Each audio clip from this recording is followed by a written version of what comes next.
Siap.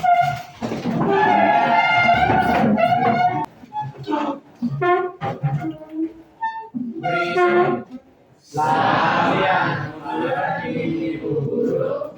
Selamat pagi, silakan duduk.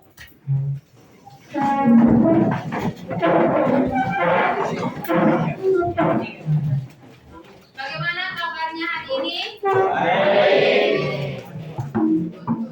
Sudah puas kah liburan kemarin? Belum. Liburan terlalu lama kemarin. Nah, jadi untuk mengawali pembelajaran kita pada hari ini, Ibu minta satu orang untuk pimpin kita dalam doa. Silakan satu orang maju. Semuanya berdiri ya.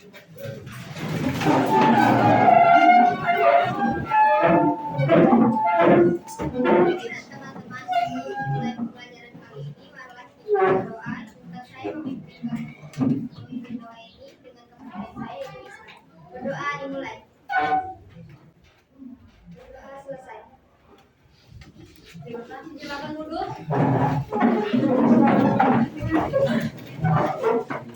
Sebelum mengawali pembelajaran kita, Ibu minta segala sesuatu yang tidak diperlukan dalam proses pembelajaran silakan disingkirkan dulu.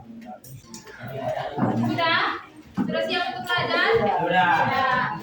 Hari ini berapa orang yang tidak hadir? 2. Siapa-siapa yang tidak hadir? Oke. 3. Ada 3. 2. Kevin Alexander? Alexander Kerjadea, Dan? Brian Bowling dan Safira. Febrian? Brian. Brian. Brian. Brian dengan? Safira Bumi. Nah, sebelum masuk pada materi inti, di sini Ibu ada kesepakatan kelas.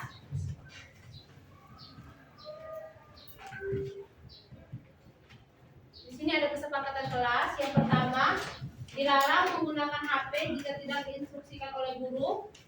Jadi HP-HP yang ada di meja dimasukkan ke dalam tas dulu. Sebentar, kalau misalnya Ibu minta untuk menggunakan HP itu boleh dikeluarkan untuk digunakan. Bisa mengerti? Terus yang kedua, saling menghargai satu sama lain. Sebentar nanti ada proses diskusi. Jadi saat berdiskusi kalian harus saling mendengarkan, saling menghargai pendapat. Bisa? Siap. Nah, selanjutnya ada asesmen diagnostik. Di sini Ibu mau tahu kira-kira kesiapan belajarnya kalian itu seperti apa. Jadi Ibu ada siapkan kartu perasaan. Kalian bisa tuliskan apa yang kalian rasakan saat ini. Bisa dituliskan supaya kalian juga menyadari kesiapan kalian dalam. Dan nanti Ibu bagikan, kalian bisa tuliskan di kartu yang Ibu bagikan nanti.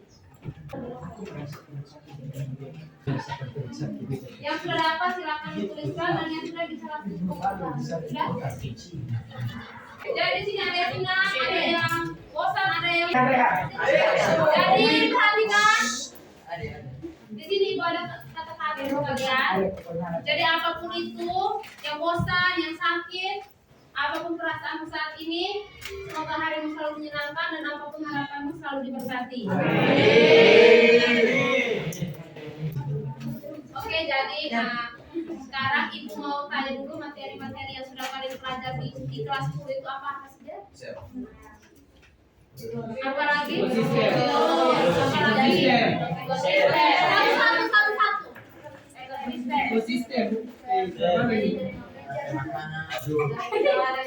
Kalau materi kelas waktu SMP kalian masih ingat? Iya. Sudah lupa semua? Iya.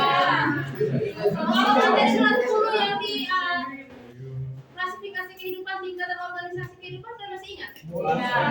Lupa. Jadi baiklah.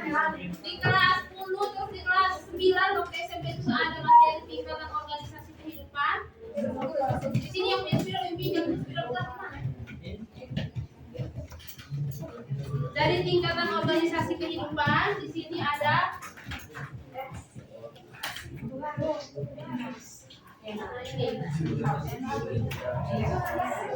ada sel, jaringan, organ, organ. Individu. Populasi. No, ini. Organisme atau individu. Dari di sini ada sel, jaringan organ, sistem organ dan individu, populasi, komunitas dan bioma. Jadi ini struktur dalam tingkatan organisasi kehidupan. Kenapa ada individu? Itu berawalnya dari adanya sel ini. Sel ini mengumpul menjadi sebuah jaringan. Jaringan berkembang menjadi sebuah organ. Organ ini menjadi sistem organ. Sistem organ ini menjadi organisme atau individu. Ini adalah salah satu individu, bisa manusia, bisa tumbuhan atau hewan. Terus ada populasi. Jadi ketika individu-individu ini berkumpul dalam satu tempat disebut populasi. Itu kita sudah belajar di kelas 10. Terus populasi-populasi ini bergabung dengan populasi-populasi yang lain, maka akan menjadi sebuah komunitas. Nah, komunitas ini akan membentuk ekosistem. Di sini ada ekosistem. Setelah ekosistem akan muncul bioma dan yang terakhir biosfer. Berkaitan dengan tingkatan organisasi kehidupan ini, pertama kali materi yang harus kita pelajari hari ini tentang sel. Sudah ada yang pernah dengar sel? Sudah pernah lihat gambar-gambar seperti ini? Lihat di mana? Google. Maksudnya selain di sini kalian pernah lihat di mana? Google. Ya. Tujuan pembelajarannya itu minta satu orang tolong baca. Tolong, mereka bisa minta tolong baca. Tujuan pembelajaran melalui pembelajaran problem based learning (PBL), peserta didik diharapkan mampu untuk mengidentifikasi teori sel, tipe sel prokariotik dan eukariotik serta struktur dan fungsi sel secara kolaboratif, kreatif, komunikatif dan berpikir kritis dengan membangun kesadaran akan kebesaran Tuhan Yang Maha Esa, jujur, disiplin, responsif dan bertanggung jawab dalam penerapannya di kehidupan sehari-hari. Terima kasih ya Rehan. Jadi sebentar kalian harus mampu memahami, mengidentifikasi teori sel, tipe sel, prokariotik dan eukariotik, dan juga struktur dan fungsi sel. Apa itu sel? Siapa itu sel? Di mana itu sel? Banyak pertanyaan tentang sel. Jadi sel ini dia merupakan unit terkecil yang menyusun tubuh makhluk hidup dan merupakan tempat terselenggaranya fungsi kehidupan. Jadi alasannya kenapa kita harus belajar sel ini?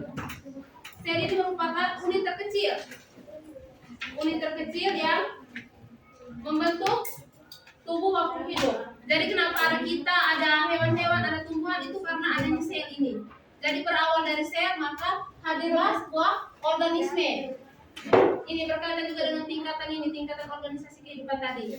Jadi berawalnya dari sel ini. Dari benda kecil ini di akhirnya menjadikan sebuah individu, sebuah organisme. Bisa? Yang di belakang bisa? Bisa. Jawab? Bisa. Jadi sel ini pertama kali ditemukan oleh Robert Hooke. Ada yang kenal? Sudah kenal kan? Bapak Asmuki di luar negeri. Jadi Robert Hooke ini dia pada tahun 1665. Siapa yang sudah ada tahun ini? Hah? Reinkarnasinya yang ada di sini. Soalnya ibu juga belum ada waktu itu. Jadi Robert Hooke ini dia mengamati sel gabus dari dinding sel tumbuhan yang sudah mati dan mengamatinya menggunakan mikroskop. Tahu mikroskop? Ya, jadi dia menggunakan mikroskop, dia tidak pakai mata kosong. Jadi dia melihat adanya ruangan kecil yang dinamakan selula, bahasa Latinnya, yang artinya kamar kecil. Jadi bermula dari Robert Hooke ini akhirnya ada peneliti-peneliti, ada ilmuwan-ilmuwan yang mereka juga penasaran. Kira-kira apa sih yang Robert Hooke temukan ini? Apa lagi isinya di dalam ruangan kecil itu? Jadi mereka punya penasaran itu, akhirnya mereka buat penelitian lagi. Nah, ini yang peneliti-peneliti lainnya. Jadi di sini ada Jacob Claydon dan Theodor Schwann. Dia menyimpulkan bahwa sel merupakan unit struktural terkecil kecil. Jadi dia membuat penelitian dan dia menemukan bahwa sel ini merupakan unit struktural terkecil, jadi sangat kecil. Jadi butuh mikroskop untuk bisa melihat sel ini. Bisa? Terus selanjutnya ada Max Kluth. Kenal Max Kluth? Tidak. Jadi Max Kluth ini dia menyimpulkan bahwa sel merupakan kesatuan fungsional kehidupan.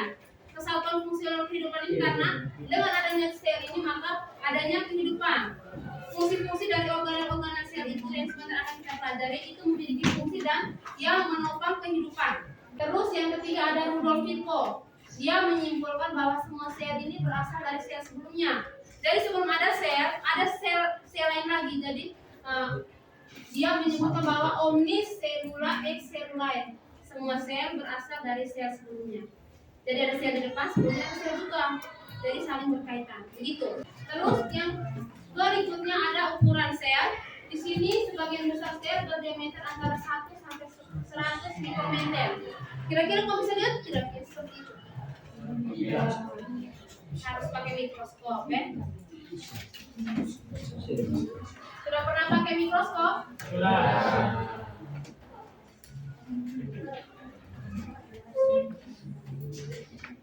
Selanjutnya kita masuk pada tipe sel.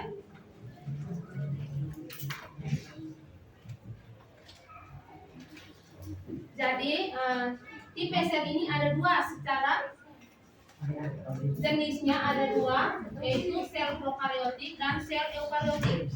Sudah pernah dengar? Belum ya? Jadi sel prokaryotik ini dia tidak memiliki membran inti, sedangkan sel eukaryotik dia memiliki membran inti. Itu perbedaan mencolok dari sel prokaryotik dan eukaryotik. Ini struktur umumnya. Struktur prokaryotik ada dinding sel, ada membran plasma, ada sitoplasma. Selanjutnya untuk prokaryotik itu ada 3 komponen utama, yaitu ada membran plasma, sitoplasma dan juga organel-organel sel. Jadi organel-organel sel itu masih ada mitokondria, ada retikulum endoplasma, ada badan bodi. Sebentar kita mencari tahu bersama dalam video dan juga gambar yang nanti ditampilkan. Nah di sini nanti ibu akan tampilkan video, gambar dan juga nanti sebentar ada artikel. Nah nanti kalian sebentar kita akan membentuk kelompok diskusi, tapi setelah kalian menonton video dan juga gambar ini. Silakan perhatikan dulu. Nah ini.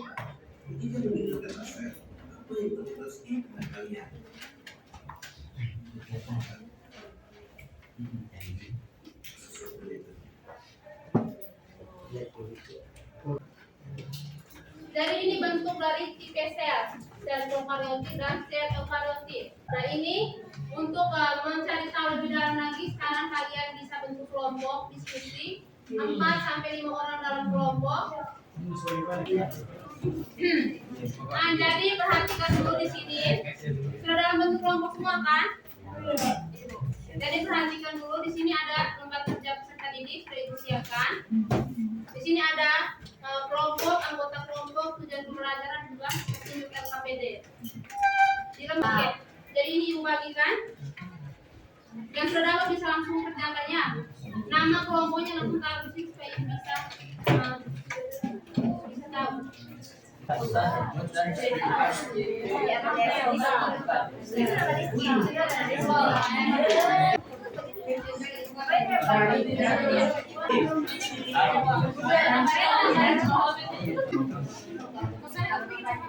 Silakan kerjakan ya kalau yang sudah bisa presentasikan. Jadi perhatikan dulu untuk presentasi sebentar. Satu orang jadi moderator, yang lainnya jadi penyiap materi. Setelah itu akan buka sesi bertanya dan yang lain menanggapi. Ibu sambil ambil penilaian ya, kalian punya aktivitas dalam pembelajaran seperti apa?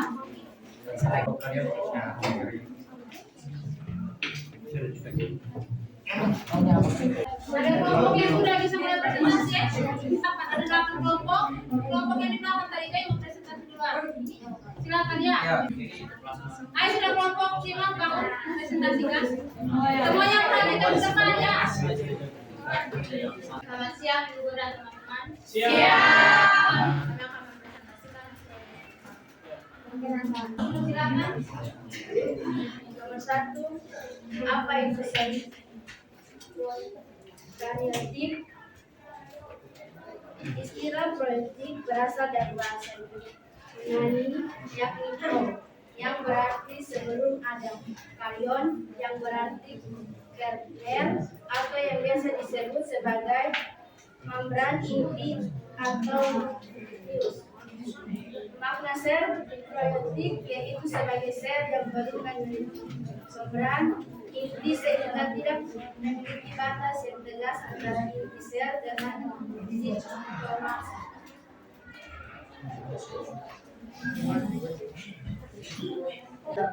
Struktur dari prokaryotik. Pertama, tidak memiliki organ lain selain Yang lain perhatikan. Supaya kalau belum ada, silakan sekalian tambahkan ya. Biar lanjutkan. ciri-ciri yang pertama tidak memiliki organ lain selain kromosom. Yang kedua, sitoplasma sebenarnya dari genetik bercampur sehingga materi itu tidak dibatasi oleh aturan ini. Bahan DNA ditemukan dalam sitoplasma. Pada umumnya tidak mempunyai kloroplas kecuali bakterioklorofil dan bakteriosurcoides. Terakhir ada yang mempunyai fragil satu ekor sebagai alat. Kesimpulan para pembelajaran hari ini, sel prokaryotik adalah sel yang tidak memiliki plasma, karena terdapat di sindrom monera seperti di bakteri dan virus.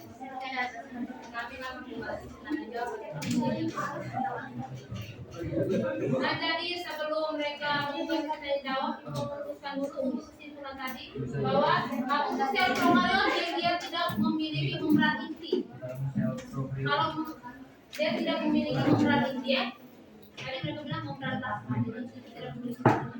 Sudah, silakan yang mau bertanya atau yang mau menanggapi atau mungkin ada yang berbeda, silakan. Ini mereka baru membahas tentang sel prokaryotik. Silakan yang mau bertanya, silakan. Waktu ya supaya kita masih ada kesempatan lagi, silakan.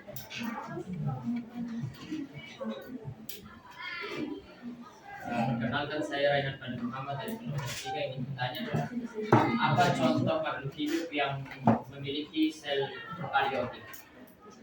Ya. Contoh makhluk hidup yang memiliki sel prokaryotik. Silakan dulu. Kira-kira apa teman-teman dari kelompok 5? Contohnya apa? Atau ada kelompok lain yang membantu? Silakan, kelompok 1. Atau kelompok 5 sudah ada jawabannya? Sabar ya, kelompok 1. Silakan. Baik, saya akan menjawab pertanyaan dari lainnya. Suara besar. Maju dulu Mas Rik. Baik, saya akan menjawab pertanyaan dari Rehan. Contoh makhluk hidup yang memiliki jenis sel prokaryotik adalah yang pertama archaea, yang kedua bakteri, dan yang ketiga cyanobacteria. Sudah bagaimana? Ya, jadi yang sel prokaryotik itu dimiliki oleh archaea, terus bakteri dan cyanobacteria. Sedangkan kalau sel eukaryotik itu ada pada sel tumbuhan dan hewan. Bisa? Silakan. Ya, nanti. Oke, tepuk tangan dulu untuk kelompok 5. Selamat siang. Yang lain perhatikan. Kami dari kelompok 3 akan mempresentasikan hasil diskusi kami. Untuk pertanyaan yang pertama, apa struktur dari sel eukaryotik? Dan pertanyaan kedua, bagaimana bentuk sel eukaryotik? Struktur sel eukaryotik yang pertama, membran plasma. Membran plasma memiliki fungsi utama adalah untuk mengatur pergerakan menggerakkan zat-zat yang berbeda dan keluar dan menjaga kestabilan lingkungan internal sel. Struktur yang kedua adalah sitoplasma. Sitoplasma adalah bagian sel yang terletak antara membran sel dan inti sel. Sitoplasma mengandung berbagai organel dan struktur seluler termasuk sitoplazma cairan sel, serta berbagai molekul dan organel lainnya. Yang berikutnya retikulum endoplasma. Retikulum endoplasma adalah jaringan membran yang berlipat-lipat dan berfungsi dalam sintesis dan transformasi protein serta sintesis lipid. Berikutnya badan biologi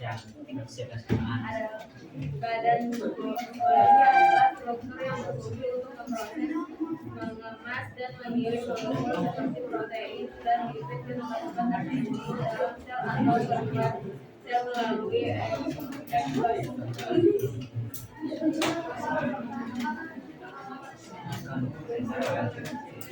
Selanjutnya adalah vakuola, adalah organel yang terdapat di dalam sitoplasma, akhir tumbuhan dan beberapa sel.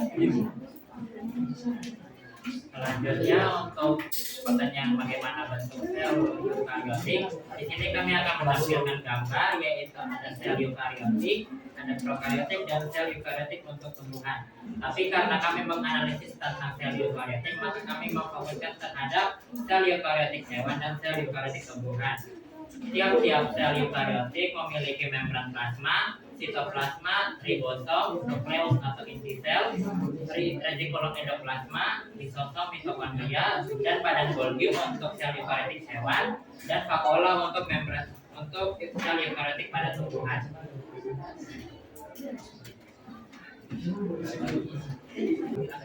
Kami akan membuka sesi pertanyaan. Ada yang mau bertanya? Atau ada yang mau menambahkan? Mungkin ada yang mau analisis tentang perbedaan struktur sel prokariotik dan eukariotik. Kan tadi kan sudah ada prokariotik sudah dijelaskan, ini eukariotik. Jadi mungkin ada yang menjelaskan perbedaannya, bisa? Ada? Oke, silakan. Menjelaskan secara garis besar saja ya. Boleh, silakan berdiri saja.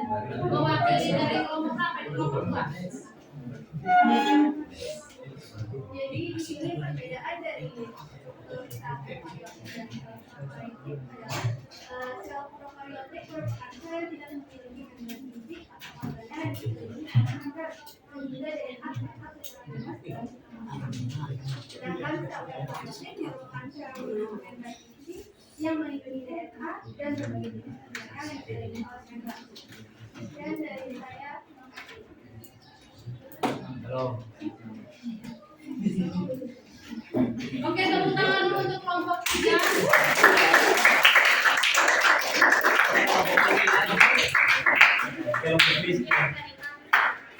Ya, tepuk tangan juga untuk kelompok 3.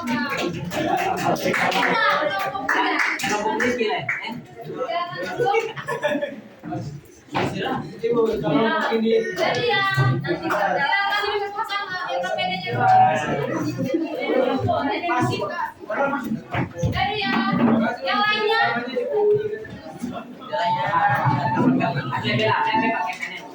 Yang lain belum selesai, yang belum selesai tinggal lanjutkan itu nanti yang sudah.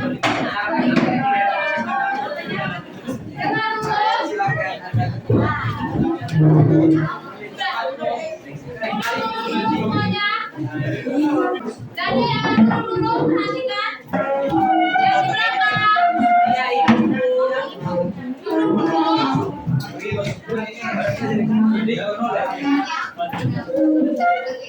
Jadi dengan yang tadi kalian jelaskan itu sudah benar ya. Jadi sel prokariotik terdapat di dalam mikroorganisme. Sel tunggal, jadi orang biasa bilang uniseluler. Itunya misalnya bakteri. Sementara itu sel eukariotik dia multiseluler, terdapat dalam mikroorganisme, tumbuhan dan hewan. Ini tadi sudah dijelaskan ya.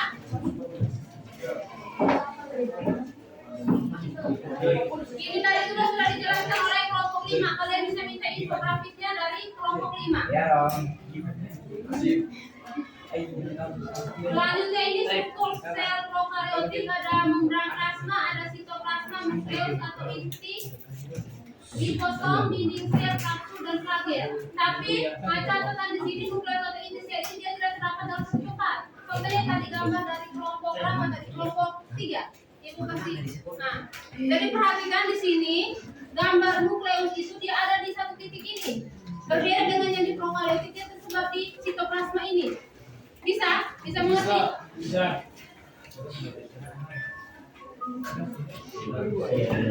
Terus sel eukariotik ada seperti yang sudah dijelaskan kelompok 3, ada membran plasma, ada nukleus, sitoplasma, ribosom, retikulum endoplasma, mitokondria, plastida, lisosom, badan Golgi, vakuola, sentriol dan dinding sel.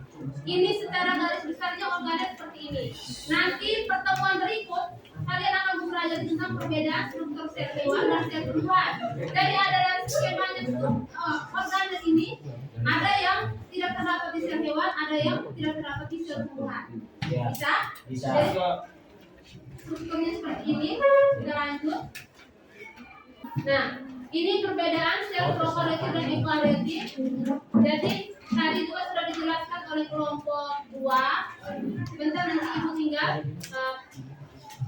mengirimkan saja file materi ini ke grup. Satu orang bisa bantu ibu untuk membuat kesimpulan dalam proses pembelajaran kita hari ini. Boleh.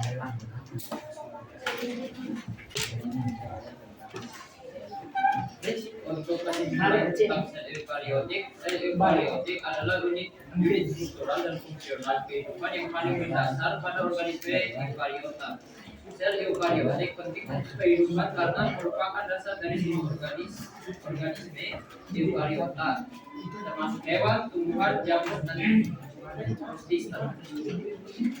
Masih ada lagi yang mau kesimpulan? Jadi baik, kita lanjutkan saja di bagian yang selanjutnya ada evaluasi. Di sini ibu ada siapkan soal. Kalian bisa isi soal yang berkaitan dengan materi kita hari ini. Jadi kalian bisa kerjakan di sini langsung dikumpulkan.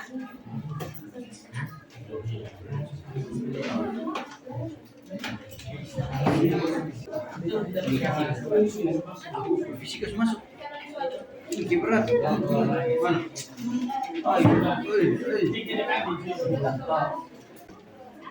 Silakan isi saja yang kalian sudah pelajari tadi.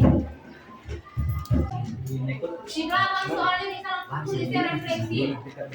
Bagaimana proses pembelajaran hari ini dan pembelajaran seperti apa yang diharapkan pada pertemuan berikutnya, tuliskan saja ya. Kita tugas rumah. Nanti satu orang itu bisa minta untuk menyampaikan secara lisan proses pembelajaran seperti apa hari ini dan pembelajaran seperti apa yang diharapkan pada pertemuan berikutnya. Break ada cek. Dengan back office.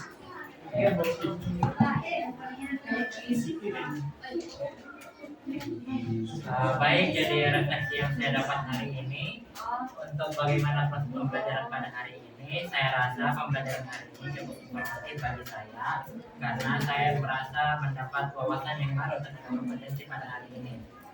Untuk pembelajaran seperti apa yang diharapkan pada pertemuan berikutnya, saya berharap pembelajaran selanjutnya akan diadakan sedikit game agar membantu sedikit lagi mengenalkan. Sekian, terima kasih. Tepuk tangan dulu. Baik, jadi pertemuan berikutnya nanti ibu tambahkan dengan game. Nah, untuk itu pembelajaran kita pada hari ini kita akhiri dulu tugas yang ibu berikan itu. Kalau yang sudah selesai, setelah ini kumpulkan di meja. Yang belum bisa nanti dikumpulkan besok. Nah, untuk selanjutnya ibu minta kita akhiri pembelajaran kita pada hari ini dengan doa. Jadi satu orang pimpin kita dalam doa, semuanya bangun, berdiri tutup. Kita tutup dengan doa.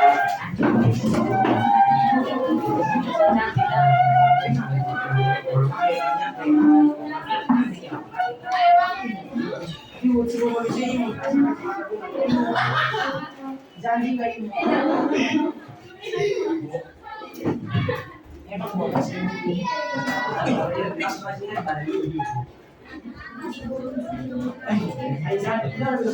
belakang, tengah. Ini Joy.